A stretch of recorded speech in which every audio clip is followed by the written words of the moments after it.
ओम गंग गणपते नमः। आप सभी का आपके अपने चैनल पर बहुत बहुत स्वागत है। आज इस वीडियो में हम श्री सत्यनारायण भगवान की कथा सुनेंगे। एक समय की बात है, नैमिषारण्य के तीर्थ में सौनकादिक 88,000 ऋषियों ने श्री सूत जी से पूछा, हे प्रभु, इस कलयुग में वेद विद्या रहित मनुष्यों को प्रभु भक्ति किस प्रकार मिल सकती है तथा उनका उद्धार कैसे होगा। हे मुनि श्रेष्ठ, कोई ऐसा तप बताइए जिससे थोड़े समय में ही पुण्य मिले और मनोवांछित फल की प्राप्ति हो जाए। इस प्रकार की कथा सुनने की हम इच्छा रखते हैं।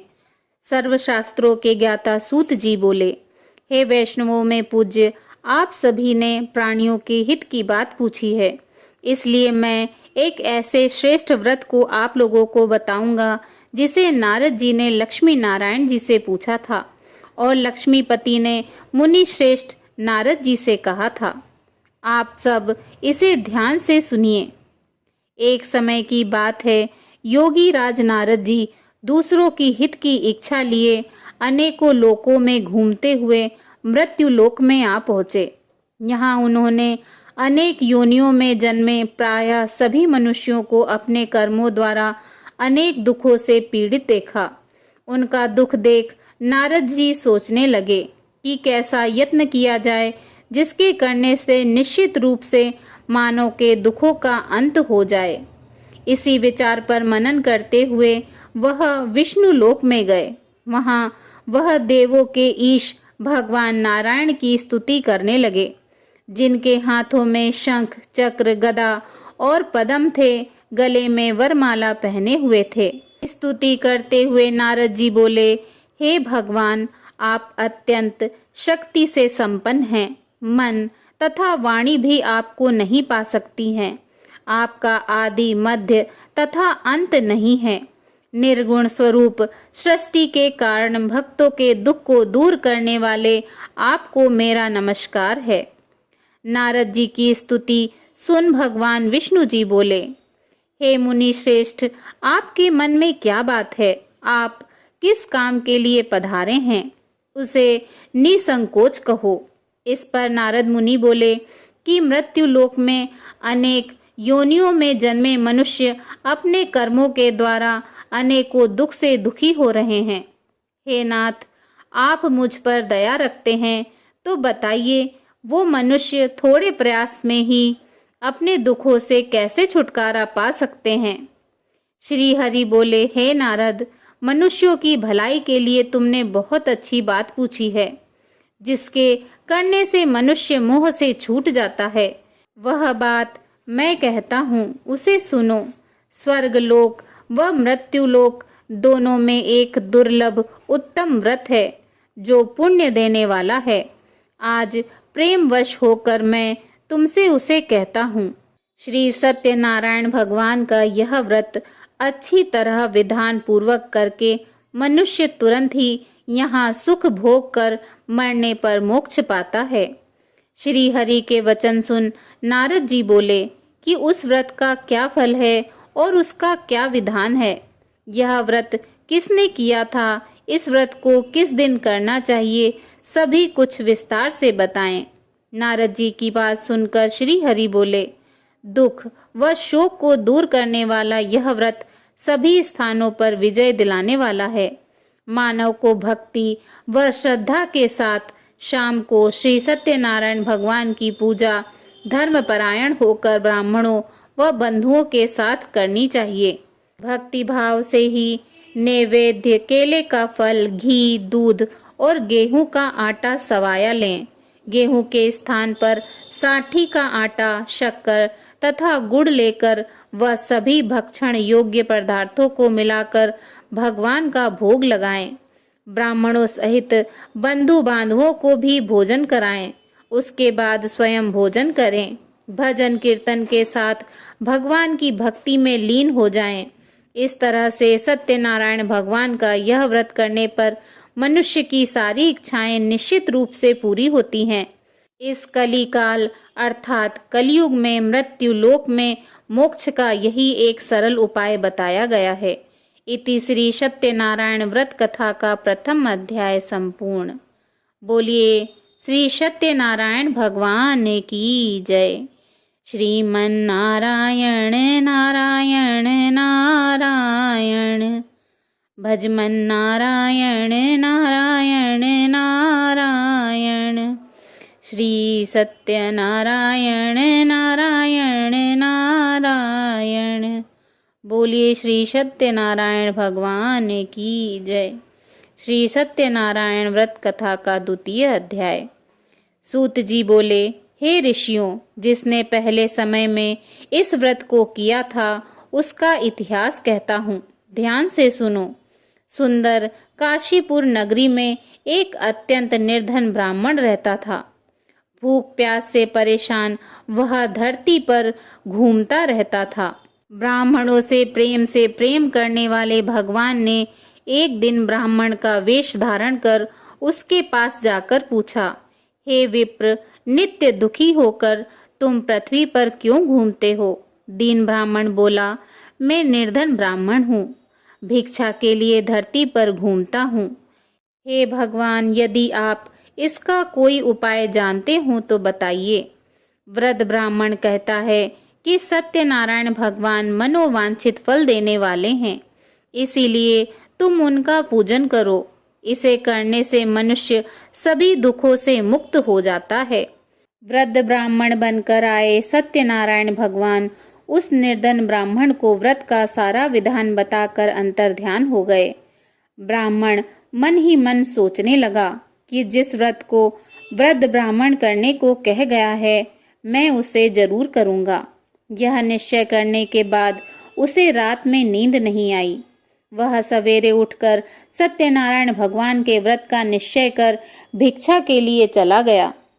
उस दिन निर्धन ब्राह्मण को भिक्षा में बहुत धन मिला, जिससे उसने बंधु बांधवों के साथ मिलकर श्री सत्यनारायण भगवान का व्रत संपन्न किया। भगवान सत्यनारायण का व्रत संपन्न करने के बाद वह निर्धन ब्राह्मण सभी दुखों से छूट गया और अनेक प्रकार की संपत्तियों से युक्त हो गया। उसी समय से यह ब्राह्मण हर माह इस व्रत को करने लगा।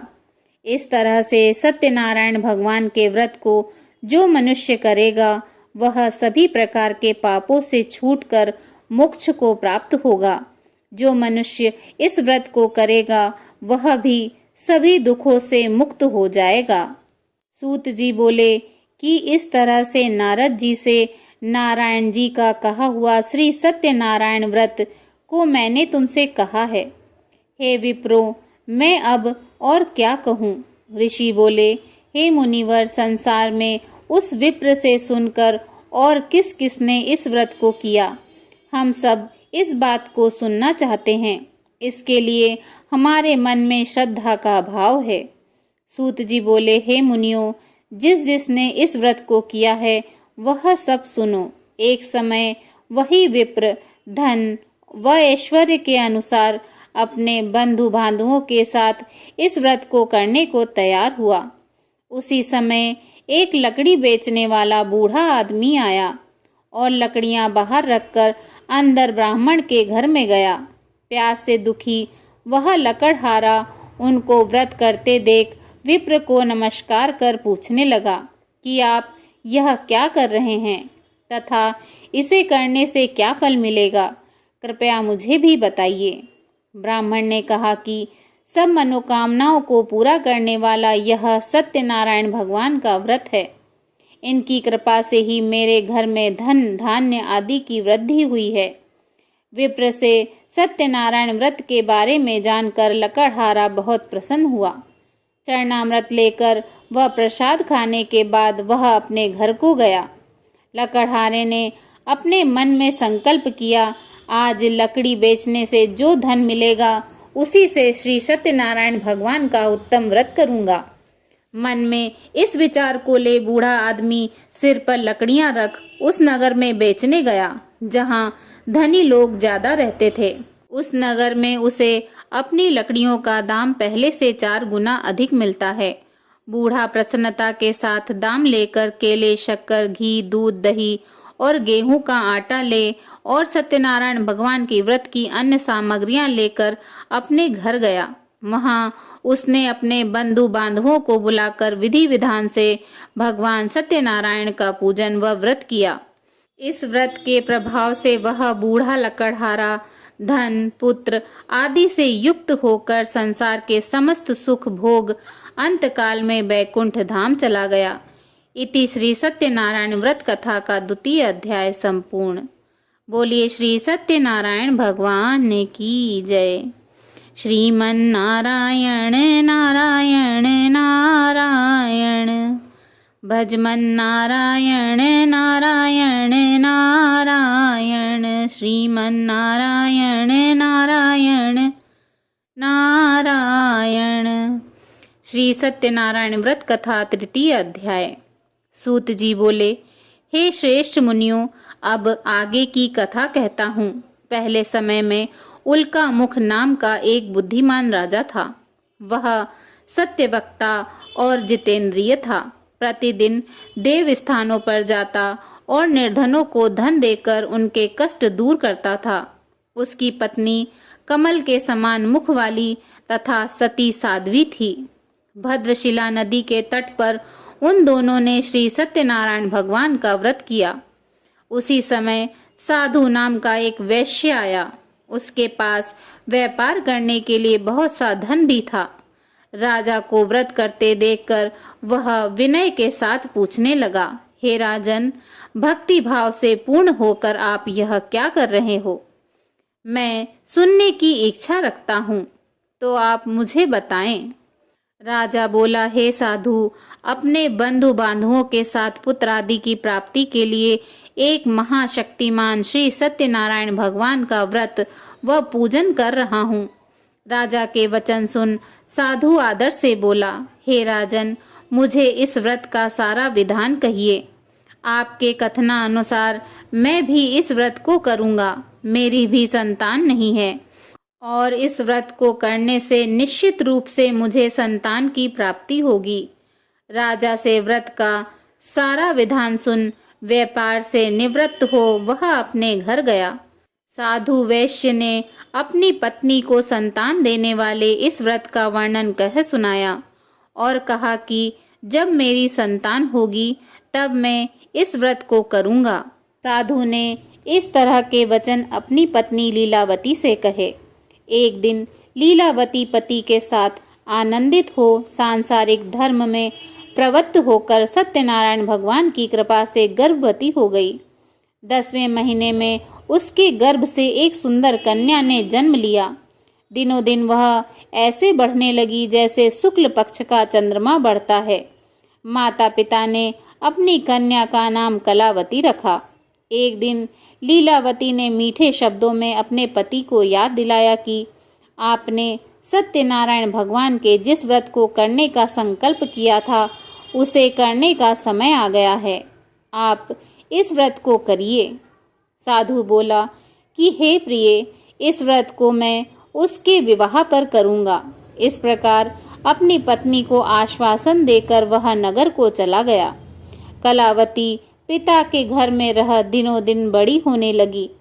साधु ने एक बार नगर में अपनी कन्या को सखियों के साथ देखा तो तुरंत ही दूत बुलाया और कहा कि मेरी कन्या के योग्य वर देख कर आओ। साधु की बात सुनकर दूत कंचन नगर में पहुंचा और वहां देखभाल कर लड़की के सुयोग्य वाणिक पुत्र को ले आया। सुयोग्य लड़के को देख साधु ने बंधु बांधवों को बुलाकर अपनी पुत्री का विवाह कर दिया। लेकिन दुर्भाग्य की बात यह है कि साधु ने अब भी श्री सत्यनारायण भगवान का व्रत नहीं किया। इस पर श्री भगवान क्रोधित हो गए और श्राप दिया कि साधु को अत्यधिक दुख मिले। अपने कार्य में कुशल साधु बनिया जमाई को लेकर समुद्र के पास स्थित रत्नासारपुर नगर में गया। वहां जाकर दामाद ससुर दोनों मिलकर चंद्रकेतु राजा के नगर में व्यापार करने लगे। एक दिन भगवान सत्यनारायण की माया से एक चोर राजा का धन चुराकर भाग रहा था। उसने राजा के सिपाहियों को अपना पीछा करते देख चुराया हुआ धन वहां रख दिया जहां साधु अपने जमाई के साथ ठहरा हुआ था। राजा के सिपाहियों ने साधु वेश्य के पास राजा का धन पड़ा देखा और वह ससुर जमाई दोनों को बांधकर प्रसन्नता के साथ राजा के पास ले आए और कहा कि उन दोनों चोरों को हम पकड़ लाए हैं, आप आगे की कार्यवाही की आज्ञा दें। राजा की आज्ञा से उन दोनों को कठिन कारावास में डाल दिया गया और उनका सारा धन भी उनसे छीन लिया गया। श्री सत्यनारायण भगवान के श्राप से साधु की पत्नी भी बहुत दुखी हुई। घर में जो भी धन रखा था उसे चोर चुरा ले गए। शारीरिक तथा मानसिक पीड़ा व भूख प्यास से अति दुखी हो अन्न की चिंता में कलावती एक ब्राह्मण के घर गई। वहां उसने श्री सत्यनारायण भगवान का व्रत होते देखा, फिर कथा भी सुनी। वह प्रसाद ग्रहण कर रात को घर वापस आई। माता ने कलावती से पूछा कि हे पुत्री, अब तक तुम कहाँ थी? तेरे मन में क्या है? कलावती ने अपनी माता से कहा, हे माता, मैंने एक ब्राह्मण के घर में श्री सत्यनारायण भगवान का व्रत देखा है। कन्या के वचन सुन लीलावती भगवान के पूजन की तैयारी करने लगी। लीलावती ने परिवार व बंधुओं सहित सत्यनारायण भगवान का पूजन किया और उनसे वर मांगा कि मेरे पति तथा जमाई शीघ्र घर आ जाएं। साथ ही यह भी प्रार्थना की कि हम सबका अपराध क्षमा करें। श्री सत्यनारायण भगवान इस व्रत से संतुष्ट हो गए और राजा चंद्रकेतु को सपने में दर्शन देकर कहा, हे राजन, तुम उन दोनों वैश्यों को छोड़ दो और तुमने उनका जो धन लिया है उसे वापस कर दो। अगर तुमने ऐसा नहीं किया तो मैं तुम्हारा धन, राज्य व संतान सभी को नष्ट कर दूंगा। राजा को यह सब कहकर भगवान अंतर्ध्यान हो गए। प्रातःकाल सभा में राजा ने अपना सपना सुनाया, फिर बोले कि वाणिक पुत्रों को कैद से मुक्त कर सभा में लाओ। दोनों ने आते ही राजा को प्रणाम किया। राजा मीठी वाणी में बोला, हे महानुभाव, भाग्यवश ऐसा कठिन दुख तुम्हें प्राप्त हुआ है, लेकिन अब तुम्हें कोई भय नहीं है। ऐसा कह राजा ने उन दोनों को नए वस्त्राभूषण भी पहनाए और जितना धन उनका लिया था उससे दुगना धन वापस कर दिया। दोनों वैश्य अपने घर को चल दिए। इति श्री सत्यनारायण व्रत कथा तृतीय अध्याय संपूर्ण। बोलिए श्री सत्यनारायण भगवान की जय। श्रीमन्नारायण नारायण नारायण, भजमन नारायण नारायण नारायण, श्रीमन्नारायण नारायण नारायण, भजमन नारायण नारायण नारायण। श्री सत्यनारायण व्रत कथा का चतुर्थ अध्याय। सूत जी बोले, वैश्य ने मंगलाचार कर अपनी यात्रा आरंभ की और अपने नगर की ओर चल दिए। उनके थोड़ी दूर जाने पर एक दंडी वेशधारी श्री सत्यनारायण भगवान ने उनसे पूछा, हे साधु, तेरी नाव में क्या है? अभिवाणी वाणिक हंसता हुआ बोला, हे दंडी, आप क्यों पूछते हो? क्या धन लेने की इच्छा है? मेरी नाव में तो बेल व पत्ते भरे हुए हैं। वैश्य के कठोर वचन सुन भगवान बोले, तुम्हारा वचन सत्य हो। दंडी ऐसे वचन कह वहां से दूर चले गए। कुछ दूर जाकर समुद्र के किनारे बैठ गए। दंडी के जाने के बाद साधु वैश्य ने नित्य क्रिया के पश्चात नाव को ऊंची उठते देख अचंभा मान और नाव में बेल पत्ते आदि देख वह मूर्छित हो जमीन पर गिर पड़ा। मूर्छा खुलने पर वह अत्यंत शोक में डूब गया। तब उसका दामाद बोला कि आप शोक न मनाएं, यह दंडी का श्राप है, इसीलिए हमें उनकी शरण में जाना चाहिए, तभी हमारी मनोकामना पूरी होगी। दामाद की बात सुनकर वह दंडी के पास पहुंचा और अत्यंत भक्ति भाव से नमस्कार करके बोला, मैंने आपसे जो जो असत्य वचन कहे थे उनके लिए मुझे क्षमा दें। ऐसा कहकर महान शोकातुर हो रोने लगा। तब दंडी भगवान बोले, हे वाणिक पुत्र, मेरी आज्ञा से बार बार तुम्हें दुख प्राप्त हुआ है। तू मेरी पूजा से विमुख हुआ। साधु बोला, हे भगवान, आपकी माया से ब्रह्मा आदि देवता भी आपके रूप को नहीं जानते, तब मैं अज्ञानी कैसे जान सकता हूँ। आप प्रसन्न होइए। अब मैं सामर्थ्य के अनुसार आपकी पूजा करूँगा। मेरी रक्षा करें और पहले के समान नौका में धन भर दें। साधु वैश्य के भक्ति पूर्वक वचन सुनकर भगवान प्रसन्न हो गए और उसकी इच्छानुसार वरदान देकर अंतर्ध्यान हो गए। ससुर जमाई जब नाव पर आए तो नाव धन से भरी हुई थी। फिर वहीं अपने अन्य साथियों के साथ सत्यनारायण भगवान का पूजन कर अपने नगर को चल दिए। जब नगर के नजदीक पहुँचे तो दूत को घर पर खबर करने के लिए भेज दिया। दूत साधु की पत्नी को प्रणाम कर कहता है कि मालिक अपने दामाद सहित नगर के निकट आ गए हैं। दूत की बात सुन साधु की पत्नी लीलावती ने बड़े हर्ष के साथ श्री सत्यनारायण भगवान का पूजन कर अपनी पुत्री कलावती से कहा कि मैं अपने पति के दर्शन को जाती हूँ, तू कार्य पूर्ण कर शीघ्र आ जा। माता के ऐसे वचन सुन कलावती जल्दी से प्रसाद छोड़ अपने पति के पास चली गई। प्रसाद की अवज्ञा के कारण श्री सत्यनारायण भगवान रुष्ट हो गए और नाव सहित उसके पति को पानी में डुबो दिया। कलावती अपने पति को वहां न पाकर रोती हुई जमीन पर गिर गई। नौका को डूबा हुआ देख वह कन्या को रोता देख साधु दुखी होकर बोला कि हे प्रभु, मुझसे तथा मेरे परिवार से जो भूल हुई है उसे क्षमा करें।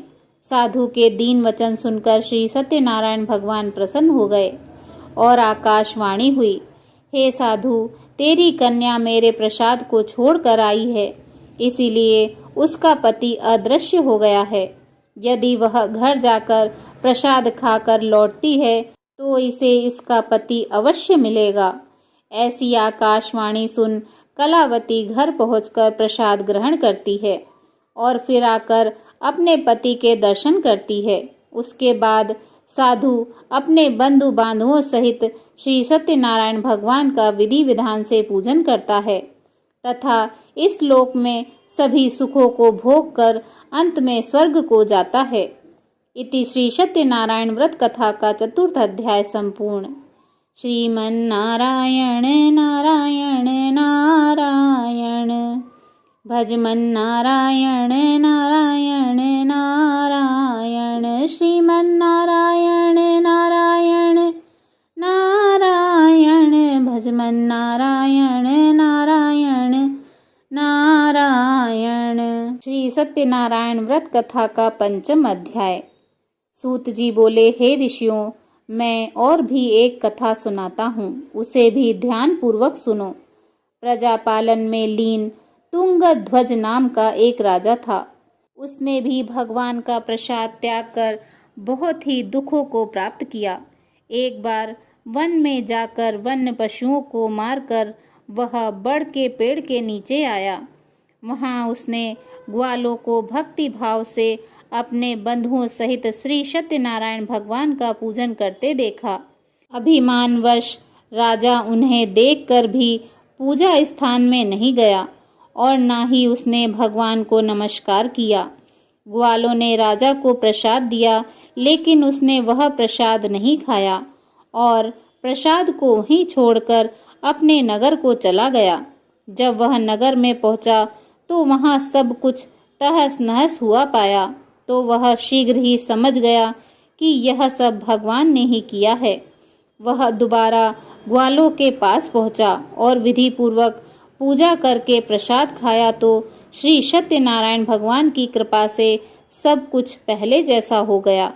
दीर्घ काल तक सुख भोगने के बाद मरणोपरांत उसे स्वर्गलोक की प्राप्ति हुई।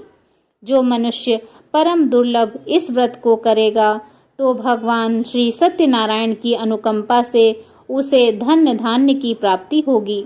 निर्धन धनी हो जाता है और भय मुक्त हो जीवन जीता है। संतानहीन मनुष्य को संतान सुख मिलता है और सारे मनोरथ पूर्ण होने पर मानव अंतकाल में वैकुंठ धाम को जाता है।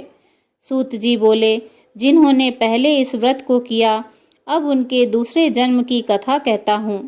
वृद्ध सतानन ब्राह्मण ने सुदामा का जन्म लेकर मोक्ष की प्राप्ति की। लकड़हारे ने अगले जन्म में निषाद बनकर मोक्ष प्राप्त किया। उल्कामुख नाम के राजा दशरथ होकर बैकुंठ को गए। साधु नाम के वैश्य ने मोर ध्वज बनकर अपने पुत्र को आरे से चीरकर मोक्ष पाया। महाराज तुंगध्वज ने स्वयंभू होकर भगवान में भक्ति युक्त हो कर्म कर मोक्ष पाया। इति श्री सत्यनारायण व्रत कथा का 5वां अध्याय संपूर्ण। बोलिए श्री सत्यनारायण भगवान की जय।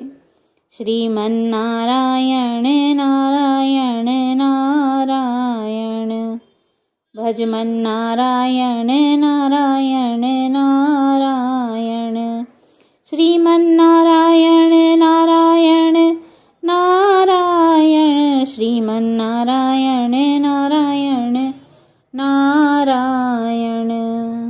श्री सत्यनारायण भगवान की आरती। ओम जय लक्ष्मी रमणा, स्वामी जय लक्ष्मी रमणा। श्री सत्यनारायण स्वामी, श्री सत्यनारायण स्वामी, जनपातक हरणा। ओम जय लक्ष्मी रमणा। रत्न जड़ित सिंहासन, अद्भुत छवि राजे, स्वामी अद्भुत छवि राजे।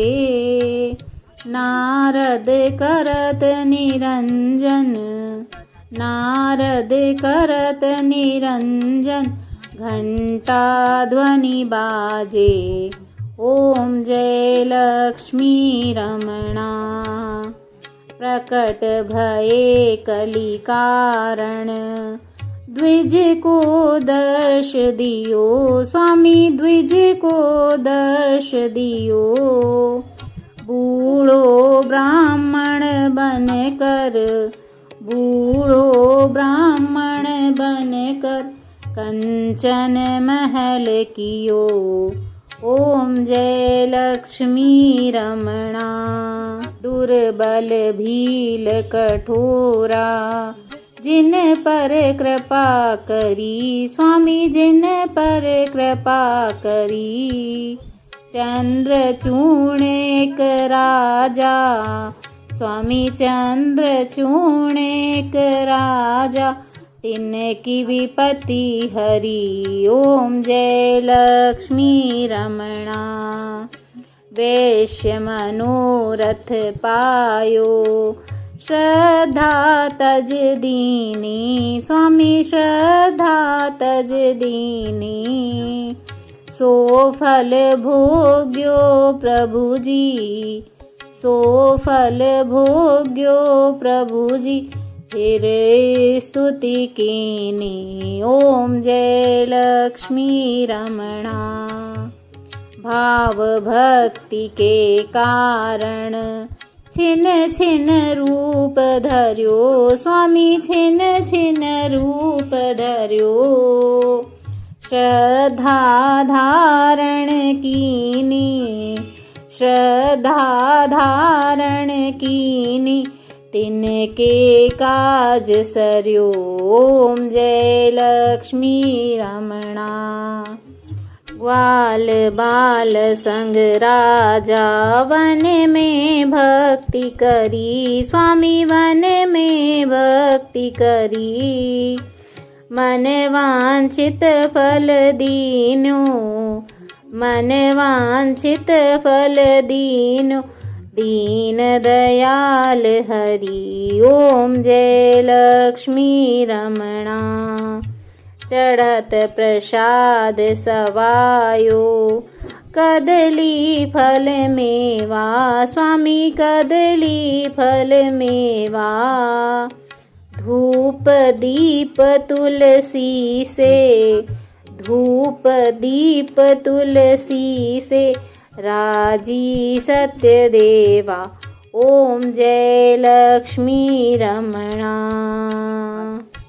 श्री सत्यनारायण जी की आरती जो कोई नर गावे, स्वामी जो कोई नर गावे।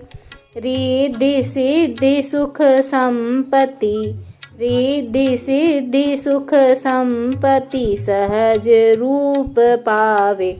ओम जय लक्ष्मी रमणा। ओम जय लक्ष्मी रमणा। स्वामी जय लक्ष्मी रमणा।